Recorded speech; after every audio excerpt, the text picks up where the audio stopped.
We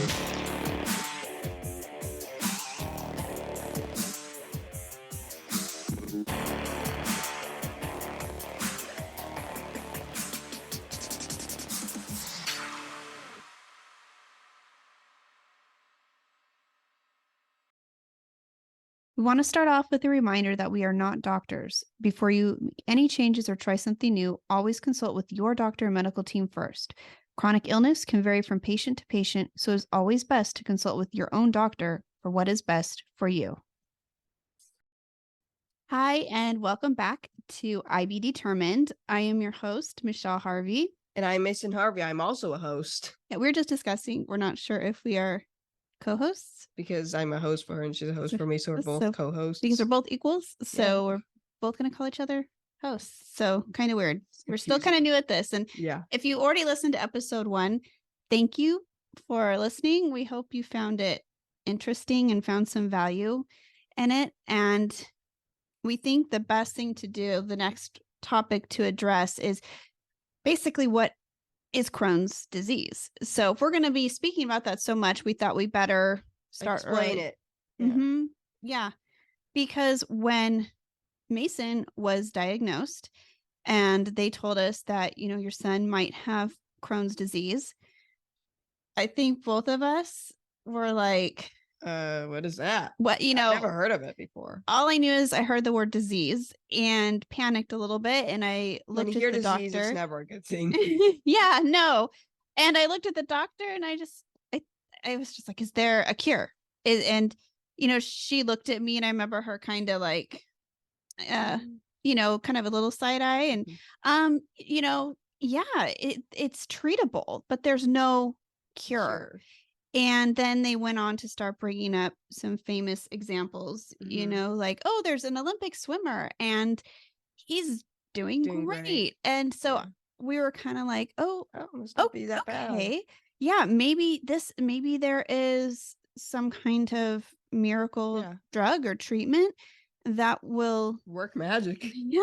Work some magic. And we, later on kind of learned that's not the case. And we'll go more into the treatments and the options for Crohn's disease in another episode, because honestly, that is a lot to talk about. And I think it would be best to break this up and stay focused today. So today, we're going to go into the first definition of the day, which is what Crohn's disease is. So Mason, do you want to read it? We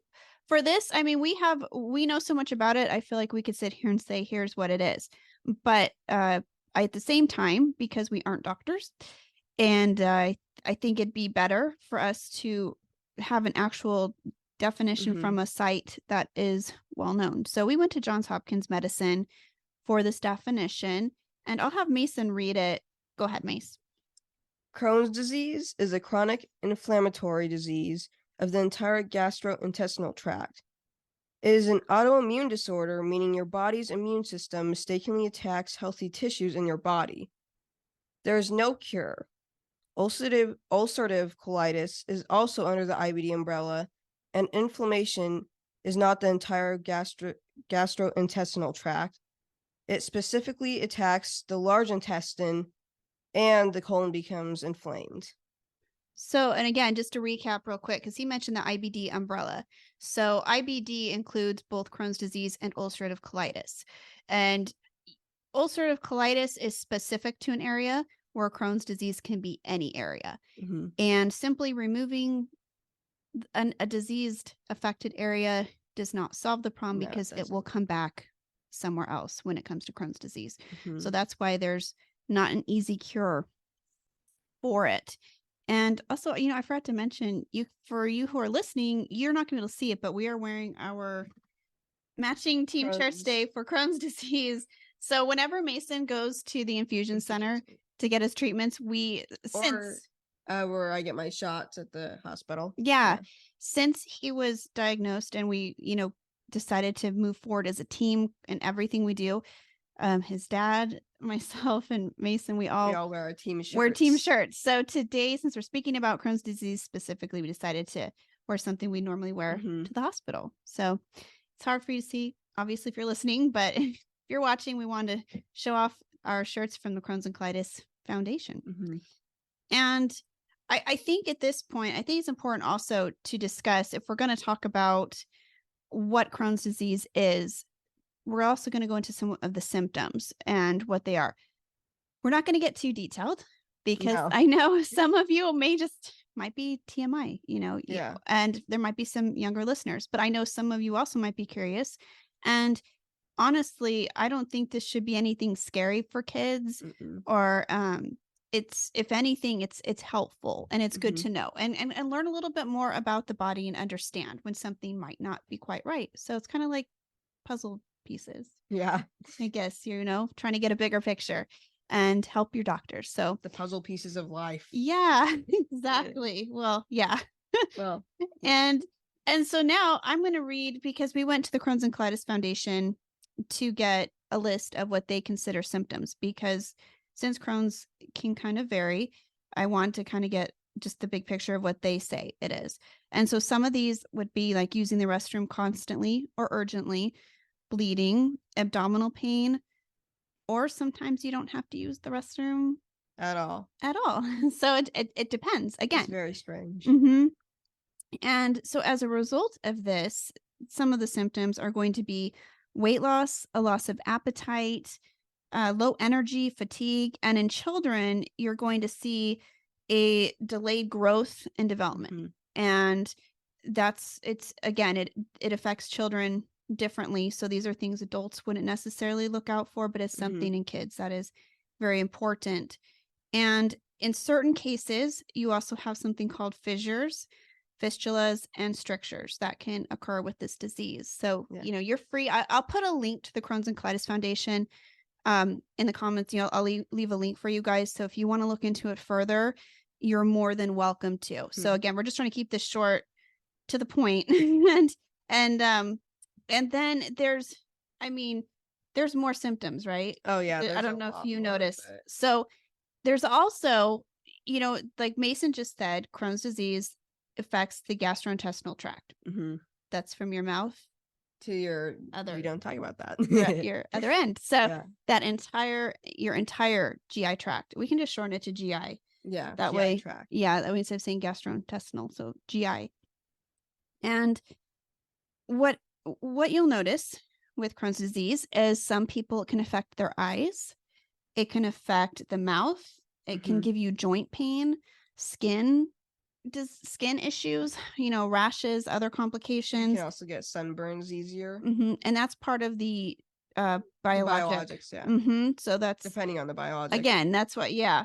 And you can have fevers, and you can have night sweats, and something else they also, Crohn's and Colitis Foundation listed, is osteoporosis.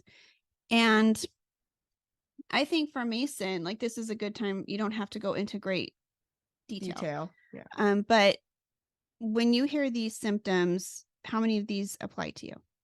A lot of them. In one of them that I did encounter when I was in the first year of coming home with Crohn's disease is a lot of joint pain. Yeah. And it's not fun at all. No, it's debilitating joint pain. You can sneeze and your back will go out. Yeah, it took us by surprise when it first happened, and it was very scary. All of a sudden he just would collapse. And he was no longer able to do the things he used to do. Even swinging a golf club. He used to golf quite a bit. That was no longer an option. And that was very frustrating. And we learned so much just as things would happen. And when we talked to the doctors, it's like, this is crazy. But what the doctors will do is they also set you up with specialists. So you have so many appointments. Yeah. And at first you're like, why do I need to see all these different people? There's a reason. There's a reason. So like besides seeing your GI, you see your regular doctor as well. And then you start seeing an ophthalmologist, dermatologist. Dentist is also important because this disease can affect your mouth. It can affect your teeth, as The we dentist has also to found out. understand Crohn's as well as just teeth. They have to understand both because Crohn's can do some interesting things. Yeah, it can manifest in different ways in your mouth. And we also found that out, a little bit the hard way. Mhm. But we have a great dentist, who's on board, and um, there's several other specialists we saw as well, and it's important to have that team and that network so you can reach someone immediately if you have questions or concerns, and it's very helpful to have in place. And I think a lot of people forget, like, things like seeing an optometrist. I don't think they think about it till all of a sudden, like, hey, why is my eye Itchy. itching and red and Yeah. those kind of things. So Because in the beginning, when you don't really understand, mhm, going to all these appointments like almost every week, it's a challenge on its own. it is. It is. We've been to hundreds of appointments, and I don't think people realize that until you're in it, how exhausting Yeah. and difficult that is on the patient. And especially when you have school, just regular, or if you're an adult and you have work, Yeah. it's very difficult. Because some appointments can take almost half of the day up. Yeah, And when you're exactly. trying to do school, that's And they're hard to get. yeah. So when you have an appointment too, Take it. you take it, you go to it, you don't want to miss it. Yeah. You don't want to miss that opportunity. So I think the next thing that would be a good idea to talk about is how it is diagnosed. You have all these symptoms, but obviously it's not always Crohn's disease. There's other things out there. So we turned again to the Crohn's and Colitis Foundation to give Yeah. you guys an exact, definition of what they talk about. And they say that there's no single test to determine Crohn's disease. And that's true. So Yeah. we found that out. Mhm. That's why Mason was in the hospital for almost 2 2 months. weeks before we Oh, got yeah. 2 2 months. You were weeks. in there for 2 2 months but 2 total, weeks but it took them to find figure out right roughly. what the problem was. And so no, there's no exact test. It's a combination of things, again, like those puzzle pieces we were talking about earlier. And so some of these are lab tests, like blood Mhm. work, and specifically looking for certain things in the blood, Mhm. inflammation markers too, White blood cells. your hemoglobin, to see if you're, anemic, see how your nutrition is. Also, they can do other tests as well, other lab tests, x-rays, CAT scans, Mhm. MRIs, MREs, pill cams, endoscopy, colonoscopy. We don't really like to talk about those. No, I mean, you can share. Why don't Yeah. you tell them I mean, this is real stuff, for a kid to find out they need to get scopes. Obviously they're like, what's that mean? And And so for poor Mason, it's already traumatic enough with all this testing. And so how did they tell you with the colonoscopy? They called it noodle camera. a noodle camera. And so it's like a noodle with a camera on it. So that's how they described it to the kids, and you're asleep. So that's the best part. I don't Mhm. think he really cared as long as he was out and Mhm. didn't know what was going on. But yeah, so you have that. And then when they do that colonoscopy though, it's important to note they're going to come out to you and they'll have pictures, Mhm. which I was like, no, thank you. I mean, I was like, I'm good, doctor. I believe you. If you see these things, but it was important for us to see because over time there would be more scopes, and it was important for us to see the process and see how much he had improved. So there's that. But yeah, it was quite a shock Yeah. seeing those pictures. And what they do is they take biopsies, and they also look for Mhm. something called pseudopolyps, and they will take a little bit of time to get back to you, but that is how they actually confirm their findings. They kind of put the final picture together with those biopsies. So it's a little nerve-wracking waiting. The doctor knew almost immediately, though. She was almost positive without the biopsies for Mason that it was Crohn's disease. Mhm. So, but the biopsies confirmed it. So, I mean, I don't think you were scared. I know you were scared for a lot of these tests. Yes. How do you feel about it now? I mean, since we've been, 3 years later, how do you feel about it? I mean, I definitely feel braver about them. Mhm.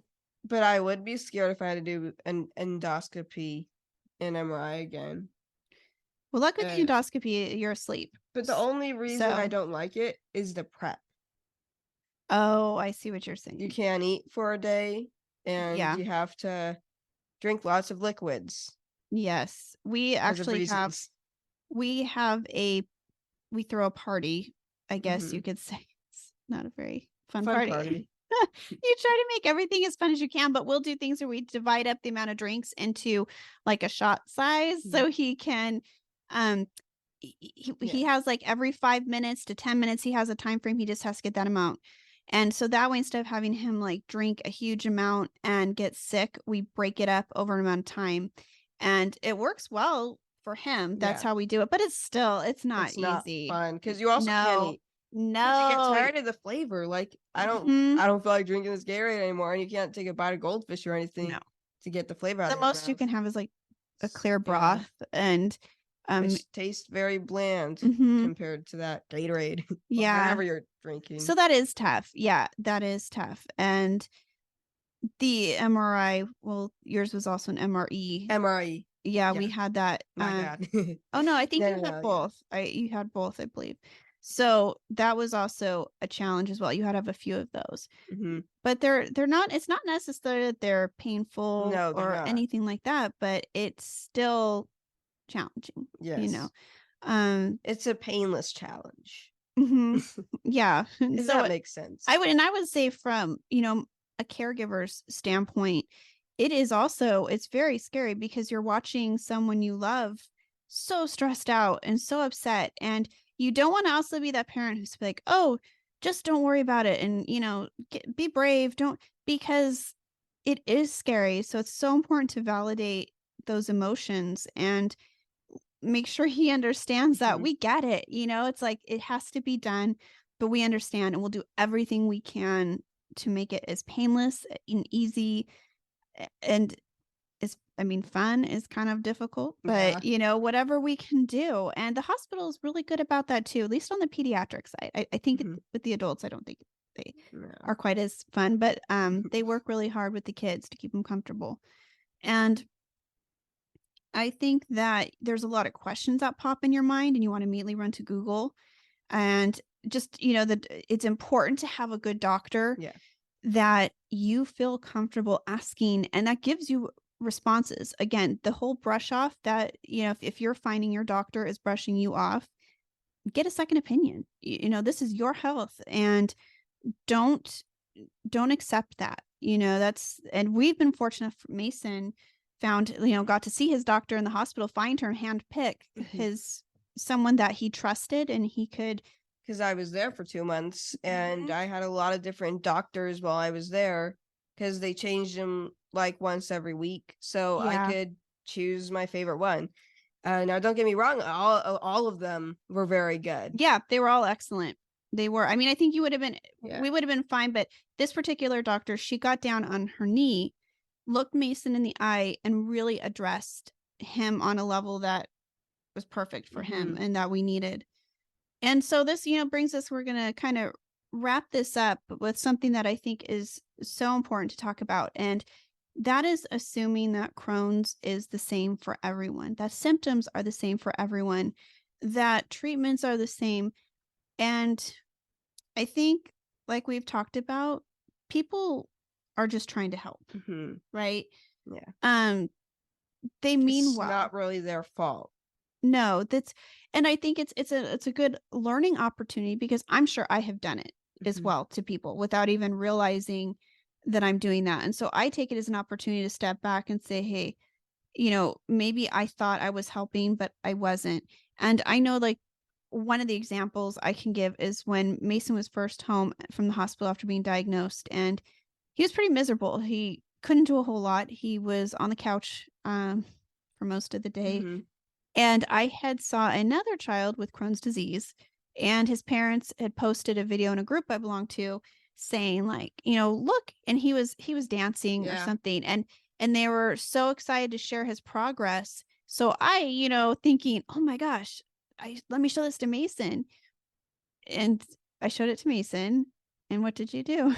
I started crying He because I he thought I'd did. never be like that. I felt so terrible because I thought, oh, I'm giving him hope. And then Mm. but what I realized is that in those moments when it just feels like maybe you're pushing something on them that they feel is not going to happen.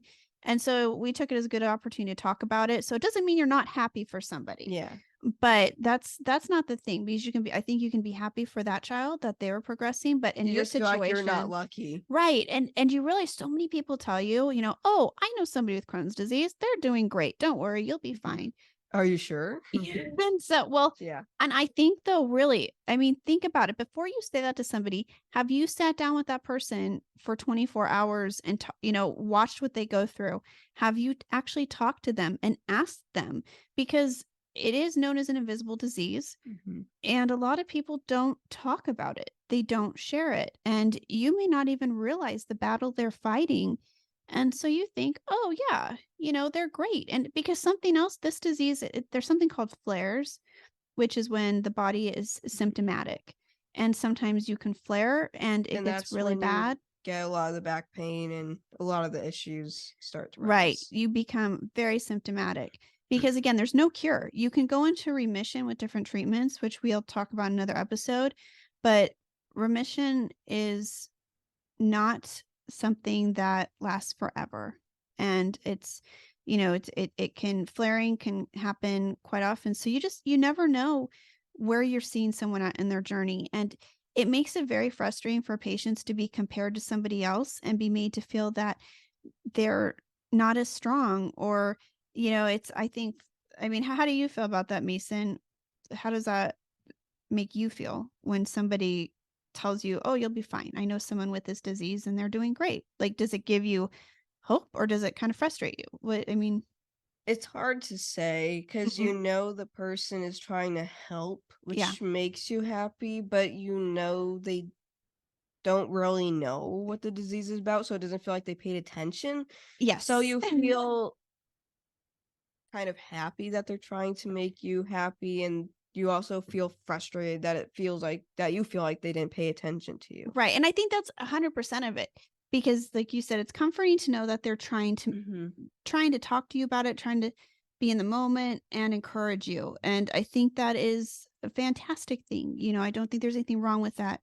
And I think that's why us speaking out, though, maybe will educate somebody. So I think the best thing, you can do is to ask somebody, Yeah. instead of telling them, um, ask them, well, how come, okay, I know someone with Crohn's disease and they're doing, Yeah. this, and that. And so how come you aren't? And Mhm. you might be surprised to find out why this person's life is so different from another's and they have the same disease. So I think it's just important we ask questions. And I think someone with the disease will appreciate Mhm. Being asked these being asked. Yeah, questions because you do care. So, because they want an answer. It's mhm, not like they're talking to you, um, wanting to get a conversation over with.